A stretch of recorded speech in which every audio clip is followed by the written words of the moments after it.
Sir rotation motion की। इससे पहले हमने बात करी किसकी, सर्कुलर मोशन की। अब सर्कुलर मोशन और रोटेशन मोशन में अंतर है। देखो सर्कुलर मोशन क्या होता है, सर्कुलर मोशन का मतलब ये था मेरे पास में कोई एक पार्टिकल हो और वो पार्टिकल किसी सर्कुलर पाथ में मूव करे तो उसे क्या बोलेंगे हम लोग, सर्कुलर मोशन। ठीक है, सर्कुलर मोशन है। रोटेशन मोशन का मतलब क्या है, रोटेशन मोशन का मतलब है कोई भी बॉडी हो और वो बॉडी अपनी एक्सिस के अलाउंग क्या कर रही है, रोटेशन कर रही है या घूम रही है, तो उस चीज को हम लोग क्या बोलते हैं, रोटेशन मोशन। रोटेशन मोशन में जो चैप्टर, जो नया चैप्टर है रोटेशन मोशन, इसमें सबसे ज्यादा जो इंपॉर्टेंट है वो तुम्हारा है movement of inertia. Movement of inertia, movement of inertia सबसे ज्यादा इंपॉर्टेंट है। सर मूवमेंट ऑफ इनर्शिया को हम किससे डिनोट करते हैं, मूवमेंट ऑफ इनर्शिया को हम लोग डिनोट करते हैं आई से। ठीक है, अब देखो आई, मूवमेंट ऑफ इनर्शिया सबसे पहले देखो होता क्या है। मान लो तुमने एक पार्टिकल मान लिया, उस पार्टिकल का कुछ ना कुछ मास मान लिया, जो तुमने क्या मान लिया, एम मान लिया, एम मास मान लिया। अब तुमने कहा एक एक्सिस है, ठीक है, एक्सिस की कुछ ना कुछ डिस्टेंस क्या है, आर है। एक्सिस की डिस्टेंस कुछ ना कुछ क्या है, आर। तुमने कहा अगर ये मास एम इस एक्सिस के अलाउंग क्या करे, रोटेशन करे, घूमेगा, तो जो मूवमेंट ऑफ इनर्शिया होगा ना वो होगा एम आर स्क्वायर। ध्यान रखना, तो जो मूवमेंट ऑफ इनर्शिया होगा वो होगा एम आर। ठीक है, अब उसके बाद में जैसे मान लो यहां पर तो सिर्फ ये एक मास था, ये सिंगल मास के लिए मूवमेंट ऑफ इनर्शिया आई बराबर एम आर स्क्वायर हो गया। अगर मैंने कहा मेरे पास कोई एक एक्सिस है, कोई एक मास इधर है m1, एक मास यहां है m2, एक मास यहां है m3, ऐसे बहुत सारे मास हैं, एक मास क्या है mn। ये डिस्टेंस r1, ये डिस्टेंस r2, मान लो ये डिस्टेंस r3, ये डिस्टेंस ये हो गया। अगर इस एक्सिस के अलाउंग, इस एक्सिस के अलाउंग ये घूम रहे हैं सभी, और मैं तुमसे कहूं बताओ मूवमेंट ऑफ इनर्शिया क्या होगा, तो सभी के लिए सबसे पहले का मास ले लिया क्या, m1, डिस्टेंस क्या है r1 स्क्वायर, दूसरा मास m2, डिस्टेंस क्या हो गई r2 square, plus m3 r3 square, ऐसे ही mn rn। ये क्या हो जाएगी, टोटल मूवमेंट ऑफ इनर्शिया हो जाएगी अगर किसी भी बॉडी के कितने पार्टिकल्स हों, n पार्टिकल्स हों। कितने पार्टिकल्स हों, n, जैसे m1 m2 m3 ऐसे n पार्टिकल्स हों, और हर पार्टिकल की डिस्टेंस देखो अलग अलग हो, सेम होगी तो वहां पर तुम सेम कर दोगे। ठीक है, तो ऐसे हम लोग किसी भी बॉडी का, किसी भी चीज का movement of inertia find out कर सकते हैं। अगर देखो मूवमेंट ऑफ इनर्शिया की तुमसे यहां पर यूनिट पूछी जाए तो तुम बोले यूनिट का मतलब क्या है सर, m का मतलब क्या होता है, kg, क्या हो गया kg, और यहां हो गया मीटर स्क्वायर, यूनिट क्या होगी kg मीटर स्क्वायर, और डायमेंशन लेंगे तो ये हो गया m, यहां हो गया l स्क्वायर, ml स्क्वायर तुम्हारी डायमेंशन हो गई, और ये हो गया kg metre square. Movement of inertia को डिनोट किससे करते हैं सर, I से इसको डिनोट करते हैं। मूवमेंट ऑफ इनर्शिया निकालूं किसके थ्रू, इस क्वेश्चन में कहा है एक तुम्हारा इक्विलैटरल ट्रायंगल है। इक्विलैटरल ट्रायंगल का मतलब हर एक एंगल 60 डिग्री और हर एक भुजा बराबर, ये भी ए और ये भी ए, सब कुछ ए है। तुमसे कहा गया सर इस एक्सिस के अलाउंग तुम्हें क्या बताना है, इस एक्सिस के अलाउंग तुम्हें बताना है मूवमेंट ऑफ इनर्शिया। अब तुम बोले सर इस एक्सिस के अलाउंग बताना है ना, तो देखो एक बात जरा समझो, मैंने कहा मान लो मुझे इस एक्सिस के अलाउंग मूवमेंट ऑफ इनर्शिया बताना है। अगर मेरा एक मास ये m1 है तो मैंने यही तो डिस्टेंस r1 ली थी, अगर दूसरा मास m2 है तो मैंने यही तो डिस्टेंस r2 ली थी, यानी कि मैंने डिस्टेंस वो ली थी जो एक्सिस है उसके ऐसे ये क्या डाला गया था, क्या परपेंडिकुलर लगाया गया था, कैसे लगाया गया था, परपेंडिकुलर। तो ऐसे ही अगर समझो मैं इस एक्सिस के अलाउंग मूवमेंट ऑफ इनर्शिया निकाल रहा हूं, तो सबसे पहले ये जो मास है वो इसी एक्सिस पर प्रेजेंट है, इसी एक्सिस पर प्रेजेंट है, तो I बराबर m1। ऐसे ही बताओ इस एक्सिस से इस मास की दूरी कितनी है, 0, तो 0 का स्क्वायर, प्लस दूसरा मास क्या है सर m2, ये डिस्टेंस कितनी है बोलो a/2 का, ये अगला क्या है m3, डिस्टेंस क्या हो गई, a/2 का होल स्क्वायर, तो कॉमन हो गया a² 4 m2 प्लस m3। क्या यही मोमेंट ऑफ इनर्शिया है? तो इसका मोमेंट ऑफ इनर्शिया ये हो जाएगा, सिंपल सा ये क्वेश्चन हो गया। क्वेश्चन इस टाइप से बोला, मैंने कहा मुझे इस पॉइंट के अलाउंग मोमेंट ऑफ इनर्शिया बताना है तुमको।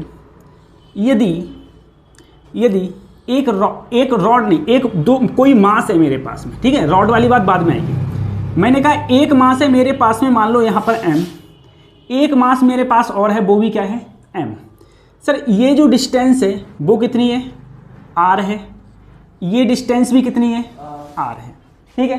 तुमसे मोमेंट ऑफ इनर्शिया पूछा है, इस एक्सिस के अलाउंग बताओ मोमेंट ऑफ इनर्शिया क्या होगा, ये पूछा है। तो अगर मैं मोमेंट ऑफ इनर्शिया पूछूं, यहाँ पर मास क्या है सर जी, m, ये डिस्टेंस क्या है, देखो r², यहाँ मास क्या है सर, m, यहाँ से लेके यहाँ तक की डिस्टेंस क्या है, 2r, तो 2r का स्क्वायर, तो ये क्या आ गया, mr² m 4r², क्या हो गया 5mr, ये मोमेंट ऑफ इनर्शिया आ गया, I बराबर 5mr²। इस एक्सिस के अलाउंग ये मोमेंट ऑफ इनर्शिया आ जाएगा। ये कब होगा, ये तब होगा जब तुम्हें जो मास है ना वो कोई पॉइंट के रूप में पता है, और किसी एक्सिस के अलाउंग अपन क्या निकाले, किसी एक्सिस के अलाउंग अपन मोमेंट ऑफ इनर्शिया निकाले, तो तुम्हारा जो मोमेंट ऑफ इनर्शिया का फार्मूला हो जाएगा I बराबर, ये क्या हो गया 5mr², ऐसे आएगा। अगर मैं थ्योरम ऑफ पैरेलल एक्सिस की बात करूं, ठीक है, देखो दो थ्योरम है, एक पैरेलल एक्सिस थ्योरम, एक है परपेंडिकुलर एक्सिस थ्योरम। लेकिन सबसे ज़्यादा जो महत्व है, सबसे ज़्यादा जो पूछी जाती है, वो पूछी जाती है थ्योरम ऑफ पैरेलल एक्सिस, ये सबसे ज़्यादा पूछी जाती है। अब जरा सोचो, मेरे पास कोई भी बॉडी हो, उस बॉडी का सेंटर ऑफ मास कहीं ना कहीं तो होगा, ठीक है। अगर उस बॉडी का सेंटर ऑफ मास है, जैसे मैंने कहा मान लो मेरा ये बॉडी है, इस पूरी बॉडी का मैंने जो मास है ना वो मैंने m मान लिया, ठीक है, इसका ये मान लिया, ये क्या है इसका सेंटर ऑफ। अगर मैं ये जो एक्सिस है, ये जो एक्सिस जो सेंटर ऑफ मास से जा रही है, इसका मूवमेंट ऑफ इनर्शिया निकालूं, तो मैंने कहा मान लो क्या आया, I सेंटर ऑफ मास आया। अब देखो यहां से यहां तक की जो ये दूरी है ना, वो दूरी कितनी है, r है, वो दूरी कितनी है, यहां से यहां तक की जो दूरी है वो तुम्हारी r है।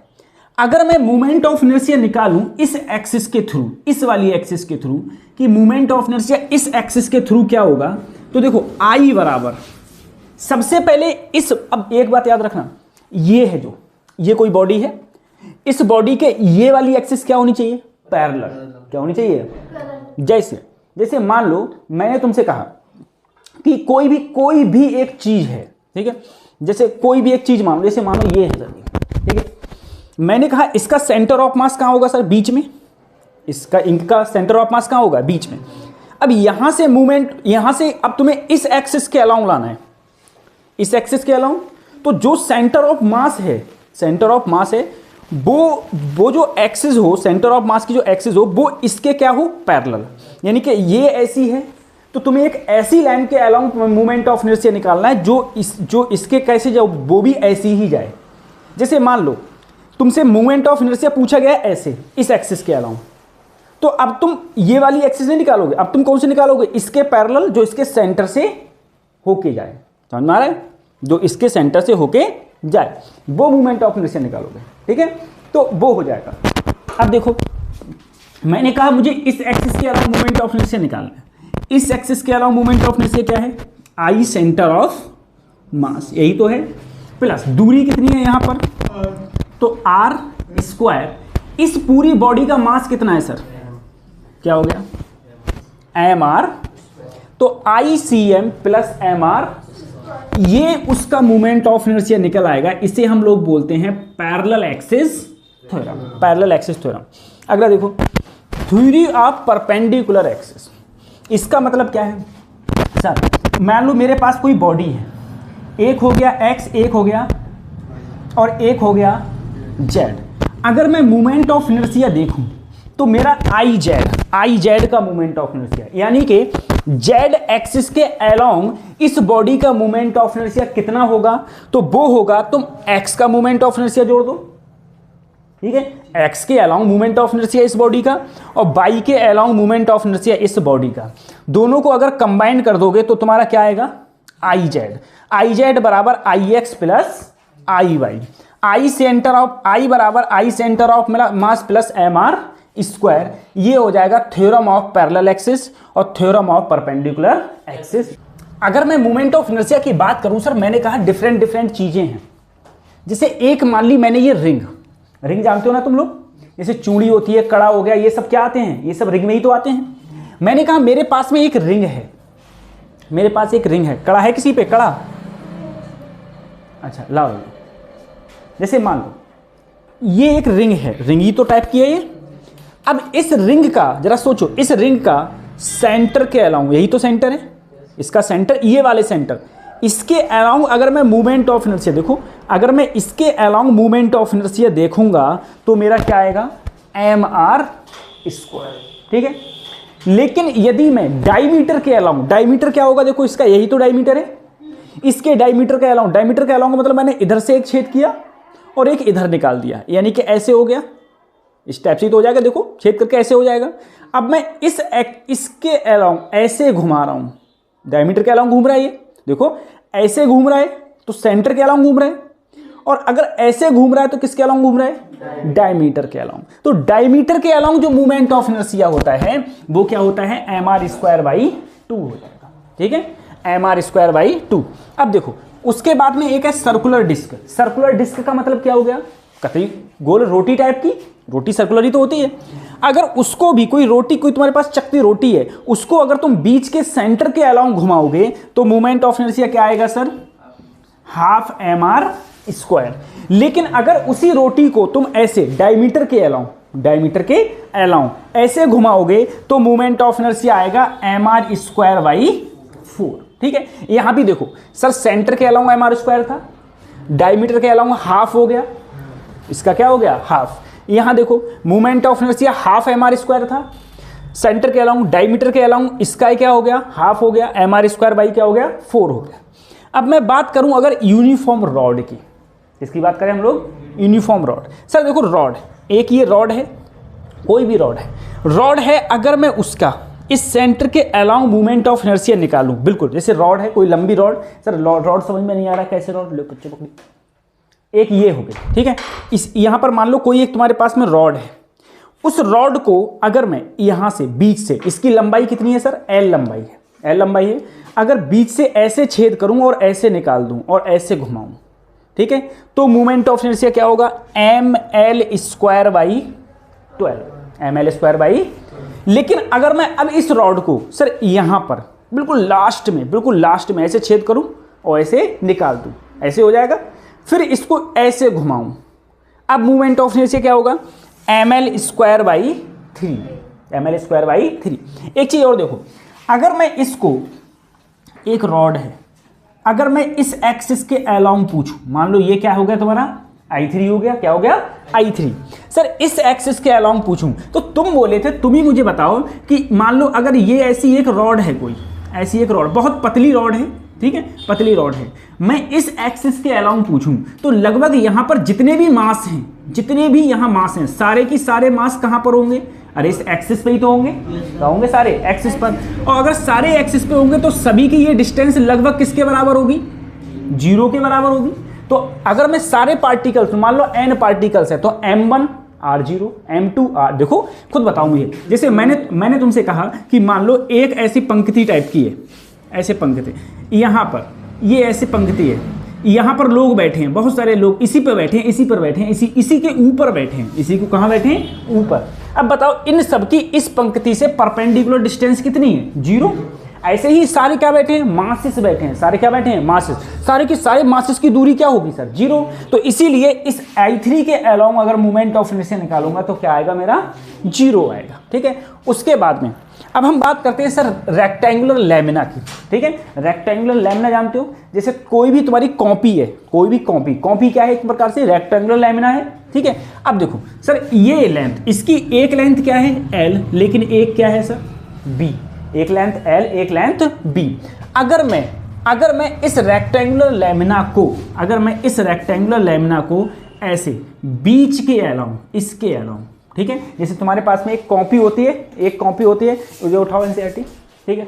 जैसे मान लो ये तुम्हारे पास में एक कॉपी है, अब इसकी एक हो गई एल, एक हो गई बी। अगर मैं इसके अलाउंग ऐसे घुमाऊंगा, तो इसका कुछ ना कुछ मूवमेंट ऑफ इनर्शिया होगा।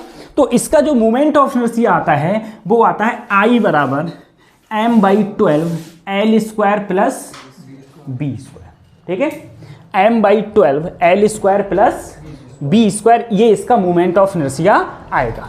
लेकिन यदि सोचो सर मेरे पास में, मैंने तुमसे कहा मान लो ये भी तो मेरे पास रेक्टेंगुलर है, एक लेंथ इसकी मान लो तुमने L, एक लेंथ क्या मान ली B।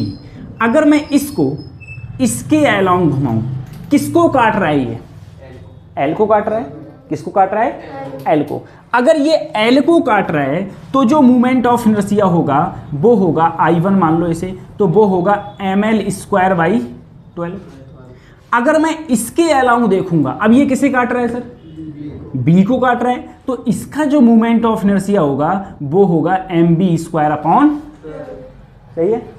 और अगर मैं इसके बीच के अलाउंग मतलब ऐसे, ठीक है, ऐसे अगर इसके अलोंग मूवमेंट ऑफ इनर्शिया देखूंगा, जिसे मैंने I3 माना, तो वो हो जाएगा m/12 साथ में L square plus B square, ठीक है।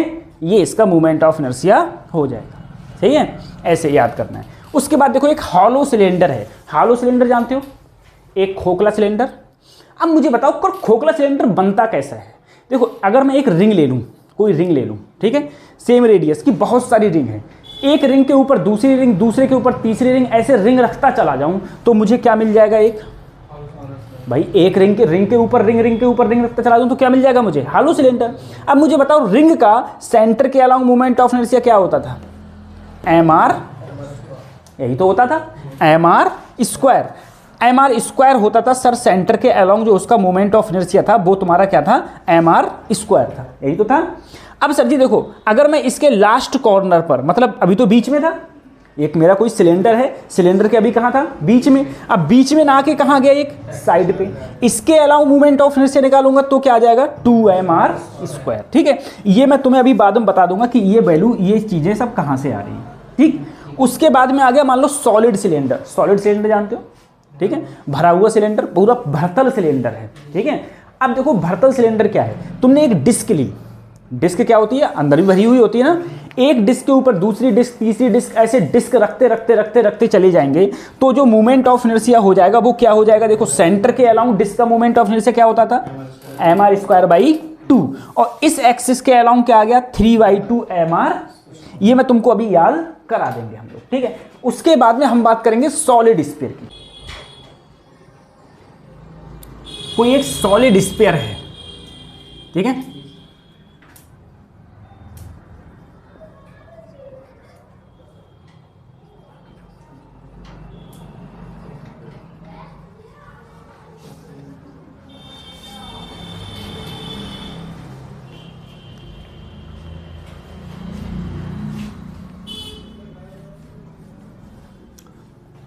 अब देखो सर एक सॉलिड स्फीयर है, सॉलिड स्फीयर जानते हो? ठोस गेंद, ठीक है, ठोस गेंद।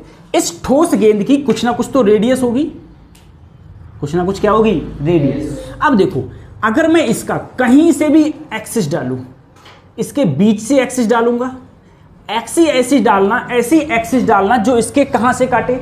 सेंटर से। चाहे मैं ऐसे डालूं तब भी किससे पास आउट होगा? सेंटर से, ठीक है। तो इसके अलोंग जो मूवमेंट ऑफ इनर्शिया इसके अलोंग होगा वही क्या होगा? इसके अलोंग, क्योंकि कोई गेंद गोल होती है, तुम जिधर से भी डालो वही डायमीटर है उसका, ठीक है। तो जो movement of inertia solid sphere के लिए होता है वो होता है 2/5 mr स्क्वायर, ठीक है, 2/5 mr स्क्वायर। अगर मैं एक हॉलो स्फीयर लूँ, हॉलो स्फीयर समझ रहे हो? प्लास्टिक की गेंद, क्या हो गया? प्लास्टिक की गेंद। उसका अगर मैं सेंटर के अलोंग मूवमेंट ऑफ इनर्शिया निकालूंगा तो वो मूवमेंट ऑफ इनर्शिया होता है, वो होता है कितना होता है? इसका तो हो गया 2/5 और इसका, उसका कितना हो जाएगा? 2/3 mr, ठीक है, 2/3 mr स्क्वायर, ठीक है। अब इन दोनों के बाद में अब मैं पैरेलल एक्सिस थ्योरम का बताऊंगा तुम्हें कि सर मेरे पास में एक ये थिन रॉड है, तुम बोले इसका जो लेंथ है ना वो कितना है L, इसका जो मास है ना वो कितना है M। अगर मैं तुमसे सेंटर है यहां पर, इस सेंटर के अलोंग मूवमेंट ऑफ इनर्शिया पूछूं तो तुम बोले सर मैं तो सीधे जानता हूं क्या होता है ml²/, यही तो मैंने याद करवाया था तुमसे, यही तो याद करवाया था। अब मैं तुमसे कहूं सर मुझे इसके अलोंग नहीं, मुझे किसके अलोंग बताओ, इसके अलोंग मूवमेंट ऑफ इनर्शिया बताओ क्या होगा। तो तुम क्या कहोगे, तुम कहोगे सर ये तो इसके पैरेलल है, ये इसके क्या है, और ये किससे जा रहा है, सेंटर से जा रहा है ना, इसके कहां से जा रहा है, सेंटर से। तुम बोले सर ये जो दूरी होगी वो कितनी हो जाएगी, बोलो L/2, क्या हो गई। तो तुम बताओ, तुम बोले सर इसका सेंटर ऑफ मास का फार्मूला तो बहुत आसान है। सबसे पहले तो देखो I सेंटर ऑफ मास, दोनों पैरेलल है ना एक दूसरे के, प्लस इसका पूरे का मास M, ये दूरी का स्क्वायर, ठीक है। तो तुम बोले ml²/12 प्लस ml²/4, एलसीएम ले लिया कितना 12 एलसीएम हो गया। तो यहां रहेगा ml² और यहां पर हो गया 3, क्या आ गया 4ml²/, या फिर ml²/, क्या ये मोमेंट ऑफ इनर्शिया आ गया सर, आ गया नहीं आ गया। तो वही मैंने कहा इसके अलोंग अगर तुम्हें पता है। अब बताओ अगर मैं इस एक्सिस के अलोंग निकलवाऊं और मैंने कहा ये दूरी यहां से लेके यहां तक कितनी है L/4, तो मुझे बताओ सर इसके अलोंग मूवमेंट ऑफ इनर्शिया कैसे निकालोगे। तो सबसे पहले सेंटर ऑफ मास के अलोंग क्या है ml²/, सेंटर ऑफ मास से यहां तक की दूरी L/4 का, बोलो आ जाएगी, आ जाएगा ना, ठीक है सर। ये तो चलो सर आ जाएगा, ये तो सरल है, कोई दिक्कत नहीं है। मुझे एक बात बताओ सर, ये मेरे पास में एक रॉड थी, भाई यूनिफॉर्म रॉड है, ठीक है सर। मैंने तुमसे कहा सर इसकी लेंथ क्या है, बोलो L, इसका मास क्या है, बोलो M। अगर मैं इसके अलोंग मूवमेंट ऑफ इनर्शिया निकालूं, यहां से यहां तक की दूरी जो मैंने कही वो कितनी मान ली, मान लो L है, अरे L ही तो है। बताओ इस एक्सिस के अलोंग जो मूवमेंट ऑफ इनर्शिया होगा वो कितना होगा। तो सबसे पहले देखो सर इसके पैरेलल यही तो लाइन बनेगी, ये लाइन बनेगी, और ये लाइन किससे जा रही हो, इसकी सेंटर ऑफ मास से। तो बताओ इसका मूवमेंट ऑफ इनर्शिया क्या होगा, 0। अभी तो बताया था मैंने भैया, अगर ऐसे पैरेलल देखो, ऐसे अगर कोई तुम्हारे पास कोई ऐसी एक चीज है और रॉड है और उसी के बीच से जा रही है, तो मैंने अभी बताया था सारे मासेस उसी पर लाई करते हैं, तो सभी के लिए R क्या होगी, और सभी के लिए R0। तो मूवमेंट ऑफ इनर्शिया, क्योंकि मूवमेंट ऑफ इनर्शिया का फार्मूला होता था mr² + mr² + mr², सबकी R0, तो मूवमेंट ऑफ इनर्शिया। तो तुम बोले सर मैं जो फार्मूला लिखूंगा वो I centre of mass plus इसका मास क्या है M, और सेंटर ऑफ मास से यहां तक की दूरी क्या है सर, तो L का स्क्वायर, ये क्या है 0। तो आंसर सिर्फ क्या आएगा ml, यही तो मूवमेंट ऑफ इनर्शिया हो जाएगा। मूवमेंट ऑफ इनर्शिया सिर्फ क्या हो जाएगा ml², यही सेंटर ऑफ मास, ठीक है, ml², ये मूवमेंट ऑफ इनर्शिया इसका हो जाएगा। मैंने एक डिस्क ले ली, इस डिस्क की रेडियस कितनी है, मास कितना है इसका। अगर मैं इस एक्सिस के अलोंग इसका क्या देखूं, मूवमेंट ऑफ इनर्शिया देखूं कि इस एक्सिस के अलोंग इसका मूवमेंट ऑफ इनर्शिया क्या होगा। तो जरा सोचो सर, सबसे पहले तो मैं इसका निकाल कैसे सकता हूं, पहले इसके पैरेलल एक ऐसी लाइन लूं जो कहां से जाए, सेंटर ऑफ मास से। तो सर यही तो होगी सेंटर ऑफ मास से जाने वाली, ठीक है, यही तो होगी। अब तुम्हें पता है डिस्क का ये क्या हो गया, एक प्रकार से डायमीटर नहीं हो गया, क्या हो गया, तो डायमीटर के अलोंग जो मूवमेंट ऑफ इनर्शिया होता था क्या वही सेंटर ऑफ मास है। अभी तो इस एक्सिस के अलोंग तो यही है, क्या होता था, तुम बोले mr²/4, mr²/, सर सेंटर के अलोंग क्या होता था, अगर ऐसे पूछता इसके अलोंग तो mr²/2, M R square by. अब बताओ इसके अलाउंग पूछा है तो तुम क्या बोले सर, सबसे पहले तो I centre of mass M R square by 4, ये दूरी कितनी है सर आर, तो एम आर, इसके नीचे कुछ नहीं है तो ये क्या आ गया M R square plus 4 M R, answer क्या आया एम आर स्क्वायर बाई, समझ में आ गया, यही तो आ जाएगा एम आर स्क्वायर बाई 4। अब तुम इसी में एक क्वेश्चन और मुझे करके दो, ये है अगर मैं कहूं सर इस एक्सिस के अलोंग मूवमेंट ऑफ इनर्शिया कुछ हो और इसके अलोंग मूवमेंट ऑफ इनर्शिया पूछा जाए, ये जो डिस्टेंस है वो कितनी है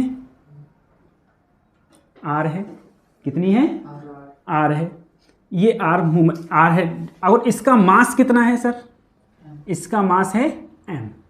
तुमसे अगर देखो इस एक्सिस के अलोंग मूवमेंट ऑफ इनर्शिया नहीं, तुमसे इसके अलोंग मूवमेंट ऑफ इनर्शिया पूछा है कि बताओ इसके अलोंग मूवमेंट ऑफ इनर्शिया क्या होगा, लेकिन ये क्या है डिस्क है, ठीक है। अब जरा सोचो सर, एक रोटी हो गई इस टाइप से, ऐसे छेद किया, ये सेंटर है, तुमसे इसके अलाउंग नहीं, तुमसे इसके अलाउंग मूवमेंट ऑफ इनर्शिया पूछा है भाई, ठीक है। अगर इसके देखो ऐसी ऐसी एक लाइन डाली, ऐसी क्रॉस का मतलब होता है अंदर की ओर, सही है, और अगर कहीं ऐसा हो डॉट का मतलब वो क्या हो गया बाहर की ओर, ठीक है। तो तुम्हें पता है सर अगर मैंने इसके अलाउंग यानी कि इस एक्सिस के अलाउंग ऐसी रोटी है, इस एक्सिस के अलाउंग मूवमेंट ऑफ इनर्शिया निकालना है तो पहले इसके पैरेलल सेंटर से जाए तो यही तो होगा। इसका देखो, इसका जो मूवमेंट ऑफ इनर्शिया होता था तुम बोले क्या होता है sir M R square by, तो इसके अलाउंग मूवमेंट ऑफ इनर्शिया क्या हो जाएगा, तो आई बराबर M R square by 2, radius कितनी है आर स्क्वायर। सर अगर मैं एलसीएम लूं तो क्या आएगा 3 एम आर स्क्वायर बाई,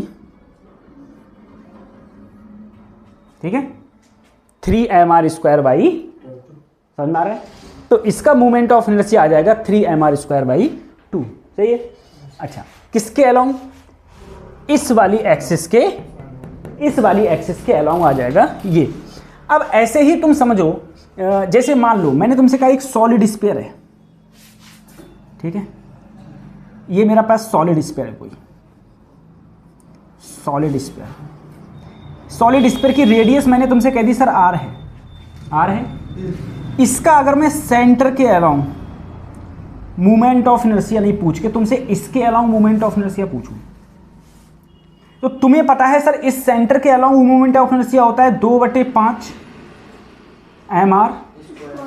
इसके अलाउंग मूवमेंट ऑफ इनर्शिया पूछने के लिए बोला है तो सबसे पहले देखो 2/5 एम आर स्क्वायर, इसका मास क्या है, रेडियस क्या है आर स्क्वायर। अगर मैं इसको लिखूंगा तो कैसे लिखूंगा 7/5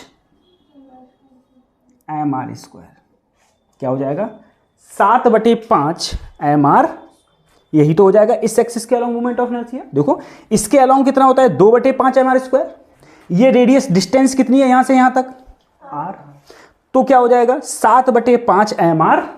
अब जरा सोचना सर अगर मैं इसके अलाउंग नहीं पूछ के इसके अलाउंग पूछता और ये डिस्टेंस क्या कर देता मैं, तो इसके अलाउंग जो मूवमेंट ऑफ इनर्शिया होता, सबसे पहले तो सेंटर के अलाउंग देखते 2/5 एम आर प्लस एम, ये डिस्टेंस कितनी है तुम्हारी यहां से यहां तक सेंटर से, तो r/2 का आंसर आ जाता फाइनल, सही है, फाइनल आंसर आ जाता। तो इस टाइप से भी ये क्वेश्चंस हो जाते हैं, ठीक है।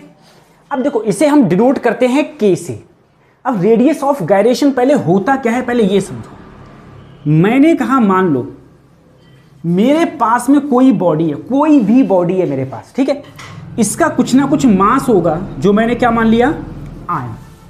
मैं अगर कहूं किसी एक्सिस के अलोंग, ठीक है, ये किसी एक्सिस के अलोंग नहीं, देखो अगर मैं इसका इस एक्सिस के अलोंग, कोई भी एक्सिस ले ली मैंने, ठीक है, इस एक्सिस के अलोंग मूवमेंट ऑफ इनर्शिया क्या होगा, मान लो एम आर, यही तो होगा भाई। कोई भी मेरे पास एक मास है, उस मास का किसी एक्सिस के अलोंग मूवमेंट ऑफ इनर्शिया क्या हो गया एम आर। अब मैंने क्या किया, मैंने करा कि मैंने इसे पिचका दिया, तो पता है ना मैं किसी चीज़ को पिचका सकता हूँ, ठीक है। बहुत ज़्यादा मतलब हम लोग बहुत किसी चीज़ को अगर तुम दबाओगे तो वो दबेगी, डिपेंड करेगा कि तुम प्रेशर देख कितना दे रहे हो, ठीक है। चाहे तुम लोहे को दबाओ, लोहा भी दबेगा, हर चीज़ दबेगी, ठीक है। अब देखो, अगर मैंने इसे पिचकाया और पिचका के कतई कतई पिचका के अगर मैं किसी चीज़ को बेटा साइज कम करूँ, क्या उसका मास कम होता है? नहीं। साइज कम करना है, मास कम नहीं होता, मास तो वही रहेगा। ये सोखता है, सोखता बड़ा सा है तुम्हारे हाथ में, तुम उसे दबा दो तब भी तो मास वही रहेगा जो पहले था, सही है। तो मैंने क्या किया, इसको दबाया और इसको दबा के, एक्सिस मेरी अब भी यही है, एक्सिस मेरी अब भी यही है, इसी को दबाया और दबा के ये छोटा सा मास बना लिया, कब भाई छोटा सा, ठीक है। और वो छोटा सा मास इतनी दूरी पर रखूं इस एक्सिस से, मास वही है जो पहले था, मास वही है जो पहले था, ठीक है। इतनी दूरी पर रखूं कि इसका मोमेंट ऑफ इनर्शिया वही आए जो पहले आया था। पहले भी क्या था? आई। अब भी क्या रहे? आई ही रहे। तो आई ही रहे, तो मैं जितनी डिस्टेंस पर इसको रखता हूं उसको ही हम लोग क्या बोलते हैं? Radius of gyration. Radius of, फिर से समझो एक बार सर, एक मेरे पास मास था, उस मास का मैंने किसी एक्सिस के अलोंग मोमेंट ऑफ इनर्शिया कितना निकाल लिया सर? m निकाल लिया। कितना निकाल लिया? मैंने इसे पिचका दिया, ठीक है। जब मैंने इसे पिचका कर छोटा सा ले लिया, एक्सिस मेरी वही है, एक्सिस तो मेरी वही है। अब मैंने उसी एक्सिस को जो ये कतई पिचका के कतई छोटा सा ले लिया, उसे कितनी दूरी पर रखूं इस एक्सिस से कि मेरा रेडियस, मेरा मोमेंट ऑफ इनर्शिया वही आए जो पहले था, जो पहले था। तो जिस दूरी पर रखा जाता है उसे क्या बोलते हैं? Radius of.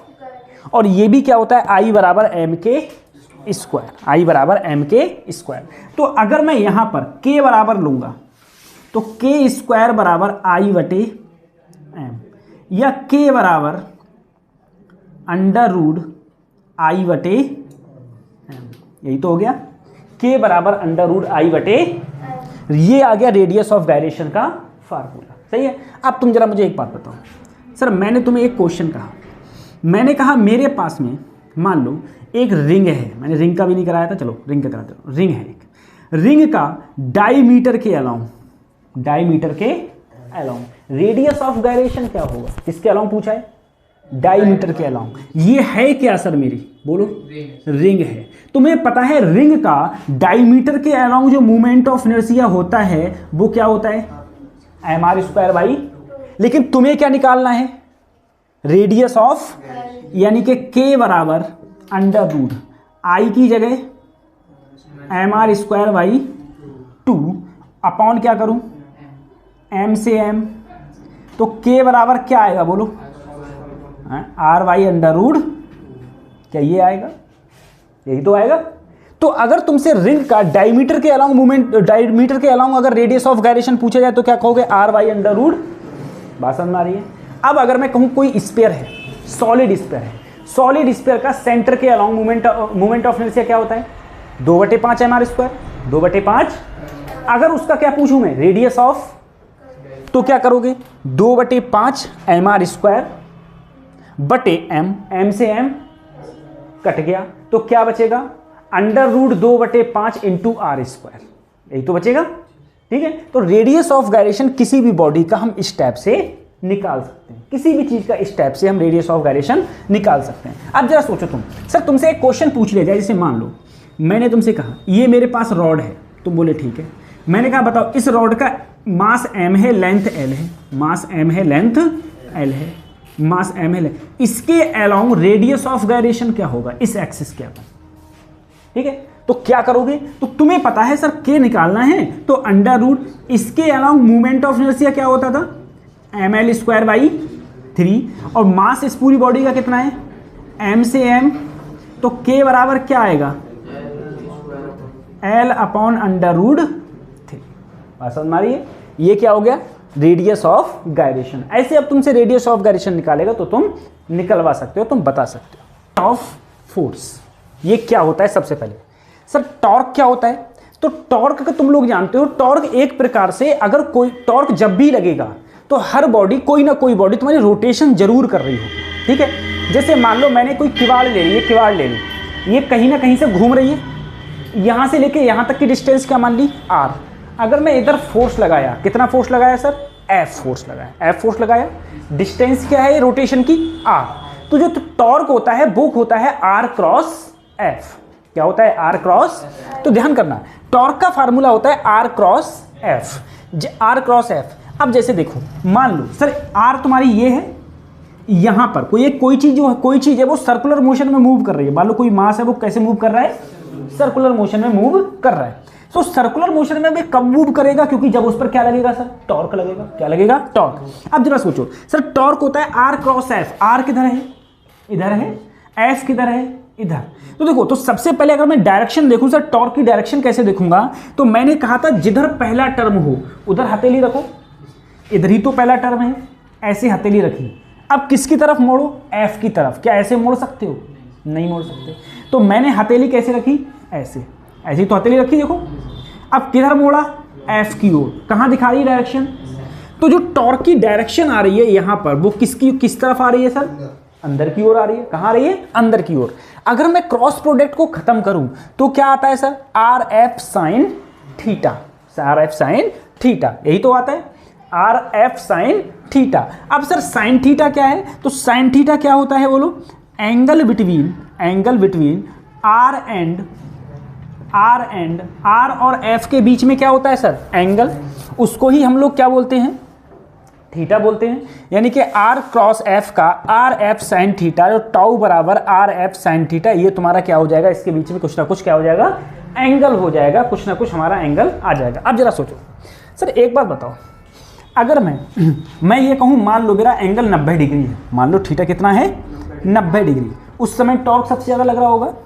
तो जो टॉर्क लग रहा होगा वो क्या लग रहा होगा, आर इंटू, यही तो लग रहा होगा। अगर मैं सर एफ को लिखूं, एफ बराबर मैं क्या लिख सकता हूं सर, एफ बराबर बोलो एम इंटू, तो टॉर्क ऐसे ही आर एम इंटू, यही तो लिख सकता हूं। अब सर ए क्या होता है, ए क्या होता है, अब सोचो, एक तुम्हारा एक फार्मूला आता था, कौन सा फार्मूला, उसमें होता था, अच्छा B इजिकल टू क्या था सर, आर ओमेगा था। और वहीं पर जब मैंने dv ओवर dt करा था तो यहाँ क्या करा था, d ओमेगा वाई, तो A बराबर यहाँ क्या आया था, आर अल्फा। ये क्या होता है, लीनियर एक्सेलरेशन, ये क्या होता है, एंगुलर एक्सेलरेशन। अगर मैं r ऐसे ही रहने दूं, m ऐसे ही, A की जगह क्या रखूं, आर अल्फा, आर, तो ये क्या हो जाएगा, ये हो जाएगा sir M R square into, M R square क्या होता है बोलो, आई क्या होता है, और ये क्या हो गया, अल्फा। ठीक है, तो टाउ बराबर क्या होगा, आई अल्फा, टाउ बराबर क्या हो जाएगा, आई इंटू अल्फा। सही है, ये भी याद रखना, टाउ बराबर sir R F sine theta या आर क्रॉस एफ, ये भी याद रखना। और एक टाउ बराबर क्या हो जाएगा, आई इंटू अल्फा, जहां आई क्या है सर, मोमेंट ऑफ इनर्शिया। ठीक है, अल्फा क्या हो गया, एंगुलर एक्सेलरेशन, ये हो जाएगा तुम्हारा टॉर्क। ठीक है, यूनिट क्या होगी, एफ की क्या होती है, न्यूटन, इसकी क्या है, मीटर, तो यूनिट हो जाएगी इसकी न्यूटन मीटर।